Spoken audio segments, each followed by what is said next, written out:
Hello, I'm Tony DeMaria, the editor of JACC, here with the highlights of the February 12th edition.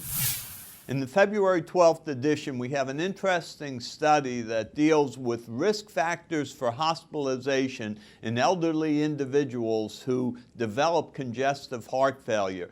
Now, these data come from the cardiovascular health study, and there were some 750 more or less patients, elderly individuals, who developed heart failure during their longitudinal follow-up. Now, when these investigators went and examined the risk factors for heart failure, they found many of the usual suspects: a low ejection fraction, an advanced clinical New York Heart Association clinical classification, impaired renal disease, etc.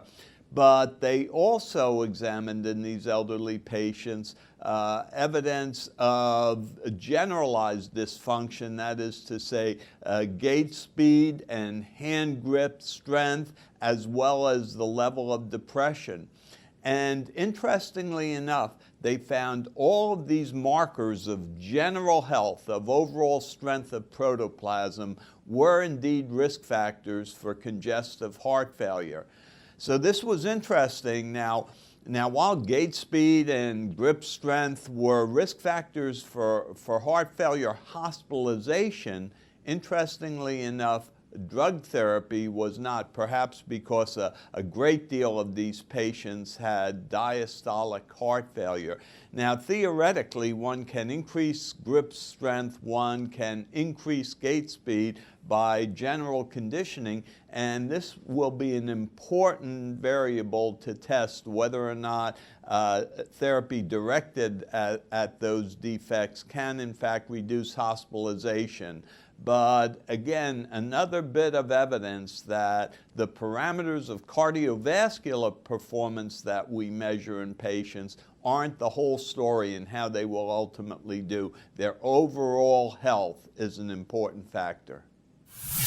The number of biomarkers available to predict cardiovascular events continues to mushroom, and in the February 12th issue of JACC, we have a new paper on a new biomarker, growth differentiation factor 15, GDF15. And in this particular paper, GDF15 was utilized to predict morbidity and mortality in patients who are undergoing cardiac surgery.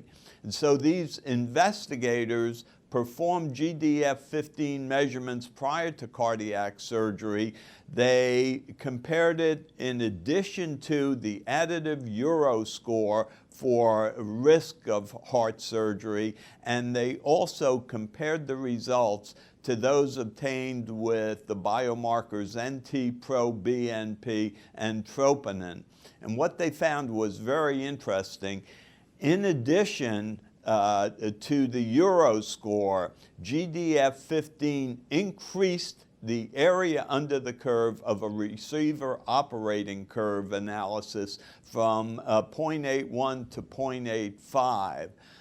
It proved to be very valuable in reclassifying patients in terms of their risk, showing an increase in reclassification index of about 40%.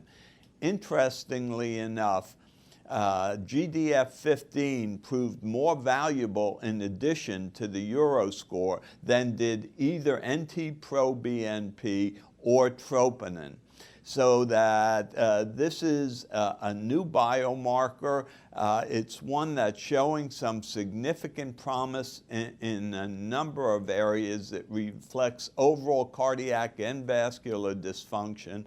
And from this study, we can see it can be very valuable in risk stratifying patients in terms of cardiac surgery in general. For years, I was under the impression from my days in medical school that early repolarization on electrocardiogram was really a benign finding. Well, we know that just several years ago, it was reported that early repolarization on ECG could be a marker of risk for ventricular fibrillation. There subsequently followed a large number of papers confirming this, and so it was just a matter of time until we had a meta-analysis. Well, in the February 12th issue, we do indeed have a meta-analysis of the risk of ST segment early repolarization for cardiac events overall. And this comes to us from China.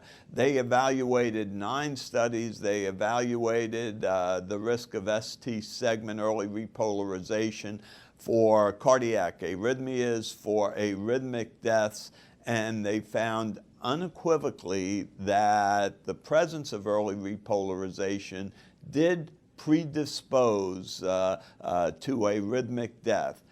So that this is a nice compilation of the findings. It's in a large number of patients with variable social, economic, and medical settings. I think clearly proving beyond a shadow of a doubt that we can no longer write off early repolarization as completely innocent. And although it may reflect only a very, very small risk, it clearly represents some risk. So the February 12th issue of JACC brings some new information in terms of risk factors for heart failure in the elderly, in terms of a new biomarker, GDF-15, and some interesting data on an old biomarker, early repolarization. I hope this is useful to you in your clinical practice.